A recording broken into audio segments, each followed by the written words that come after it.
wonda ko Allah yiɗi ka waɗa e nder duniyaaru.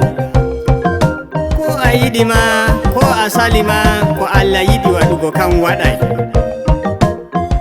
Ngam Allah tagi duniyaaru ɗo nder jungo maako nder bawɗe maako. Amma seeɗan wi kayum wara jaɓta duniyaaru yara nder yiite. Amma Allah neldi ɓiɗɗo maako Annabi Isa wari nder duniyaaru ngam wara seta duniyaaru fuu yara nder aljanna.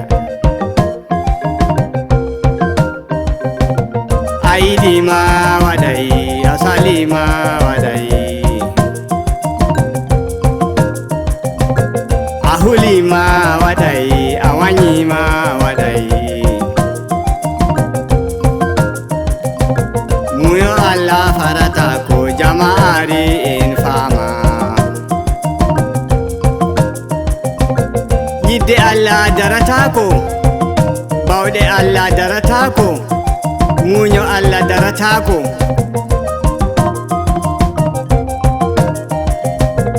A yiɗi ma waɗay, a sali ma waɗay. Allah lamini duya, Allah mari bawɗe. Allah mari yidde, Allah mari barka. Allah mari yonki, Allah on mari risku. Allah mari endam, Allah wodi yidde. Allah jawmu hinay, Allah jawmu endam. Ɓi adama wanyete haɗama ko a nyama, haɗama ko a yara, amma Allah wanyatama. Allah yiɗima ƴownama wara hokkama. Mi yiɗi en fama, to Allah hokkima duniyaaru fuu fotai jaɓtugo. To Allah ɗawima bo duniyaaru ɗo fuu hawtai hokkatama. Ngam mai en ɗaɓɓita ha Allah, en tora Allah. En giɗa Allah men, en tokka Allah men. Jama'are en waɗa, jama'are en tokka. En tokka umrore Allah. En huwa daidai ko Allah yiɗi en huwa.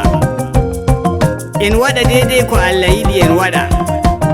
Ngam o siri nder aljanna ɗo ɗum belɗum on woni tonton daga to a nasti. Aɗo jooɗi ha abada a naywata, a mayata. Kai enume fa en numta jamanuru hala Isa. Enume fa en numta hala Isa yurmi. Isa wari nder duniyaaru.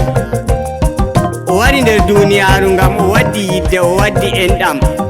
O wari o yari bone, o yari piiɗe, o yari kuddi duniyaaru, amma fuu o ɓernayi. Enume fa en numta hala Isa ɗum yurmi. Enume fa en numta kuɗe Isa ɗum yurmi. Kai Allah mari yidde fa, Allah wodi enɗam.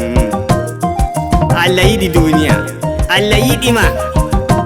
O tagima, o hokkima nyamdu ko a nyama, o hokkima ndiyam ko a yarata, o hokkima saare nde a jooɗoto. O wi teddunu inde maako a manta mo tan.